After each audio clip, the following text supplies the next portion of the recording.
Salió el tiro por la culata al Poder Judicial. Lo digo con todas sus letras, golpe de Estado. No hay recurso para detener una reforma constitucional. Mucho se ha vivido en el acontecer político desde la aprobación de la reforma al Poder Judicial, desde la presencia de la presidenta de la Suprema Corte de Justicia de la Nación, Norma Piña, en la toma de protesta de Claudia Sheinbaum como presidenta de la República, el incómodo pero necesario saludo entre ambas, y la legendaria puesta de pie de Piña que no sucedió en uno de sus primeros eventos como presidenta de la Corte con el expresidente Andrés Manuel López Obrador. Pues no que no te parabas por aquello de no querer mostrar subordinación y mostrar independencia de la Corte. Pues bueno, ni un segundo han descansado jueces y magistrados federales que ya emitieron una suspensión de la reforma al Poder Judicial, cosa bastante cuestionable porque ya está aprobada en el Congreso de la Unión y ya ha sido publicada por el Diario Oficial de la Federación. Vaya, hasta el INE ya inició el proceso electoral, pero nomás no se dan por vencidos. O bueno, dicen que siguen luchando por los derechos de los trabajadores y por la independencia judicial. En fin, que le cuestionan al presidente del Senado, Gerardo Fernández Noroña, sobre la suspensión de dichos jueces y magistrados. Quisiera preguntarle, públicamente ya conocemos que son dos suspensiones, pero si nos pudiera dar el número exacto de suspensiones que ha recibido el Senado de la República para el tema de la reforma judicial. No tengo ni idea. Eso lo maneja el área jurídica y no tiene ninguna relevancia. No es ningún asunto serio. Todos los jueces que han estado emitiendo esas sentencias no tienen el mínimo conocimiento del proceso legislativo, no tienen el mínimo conocimiento del proceso electoral y no tienen el mínimo conocimiento del marco constitucional. Qué fuerte que en manos de gente de esa naturaleza esté la impartición de justicia. Y no estoy hablando de todas las personas juzgadoras, sino de las que emitieron esas pseudo sentencias. Bueno, entonces entiendo por su comentario que su presidencia no va a acatar ninguna de estas suspensiones, para tenerlo claro. Entiendo por tu pregunta que no entendiste lo que dije. No, yo quiero que usted me diga si Yo va a haber un te estoy respondiendo que no entendiste lo que dije, porque estoy diciendo muy claramente que no hay recurso para detener una reforma constitucional. Y no hay recurso para detener un proceso electoral. No existe. O sea, yo quiero que algún especialista en derecho me demuestre lo contrario de lo que yo estoy diciendo.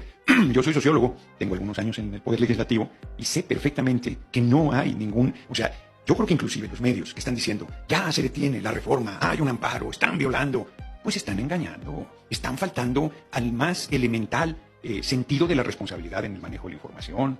Porque, estuvieron haciendo inclusive, ahora le dicen memes a las caricaturas, ¿no? Cuando son en las redes, diciendo ya acaba de detener la toma de protesta de la presidenta Claudia Sheinbaum Pardo, un juez, hasta que no inviten al rey de España, y otro acaba de determinar que no salga el sol por la mañana, porque, pues de ese nivel de ridículo están las sentencias que están emitiendo. Pues escuche muy bien esto. El día de hoy, en la Suprema Corte de Justicia de la Nación, las ministras y ministros se encuentran discutiendo si pueden determinar, analizar o no la constitucionalidad de dicha reforma, porque buscan declarar inconstitucional una reforma constitucional. Pues ya dentro de la Suprema Corte de Justicia de la Nación, en el Pleno, Lenia Batres advirtió sobre el proyecto de consultas de la reforma al Poder Judicial y señaló que de ser aprobado, la Suprema Corte estaría haciendo un golpe de Estado. De manera que si la Suprema Corte se arrogara atribuciones que no tiene, violaría el principio de supremacía constitucional, así como la división de poderes y el Estado constitucional de derecho. La Suprema Corte estaría dando un auténtico, y lo digo con todas sus letras, golpe de Estado, al pretender someter a control constitucional el trabajo del Poder Constitucional Reformador,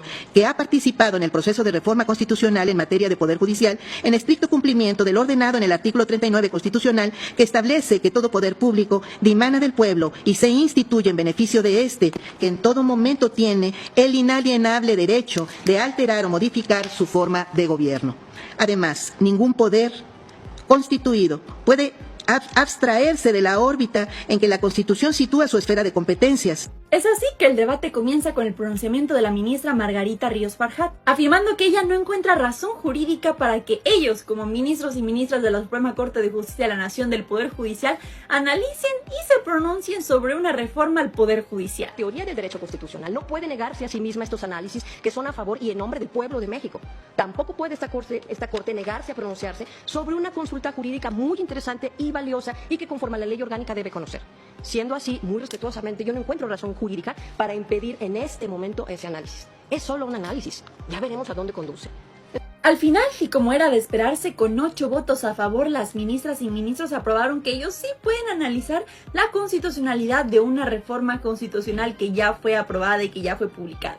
Pero de lo que no te cuentan es que a su vez aprobaron reducirse 10 años de edad para la jubilación. Y así, estos mismos podrían dejar sus cargos con sus salarios intactos. Pues no que muy defensores de la Constitución, de la justicia y de los derechos de los trabajadores. Al final, pesan más las acciones que las palabras.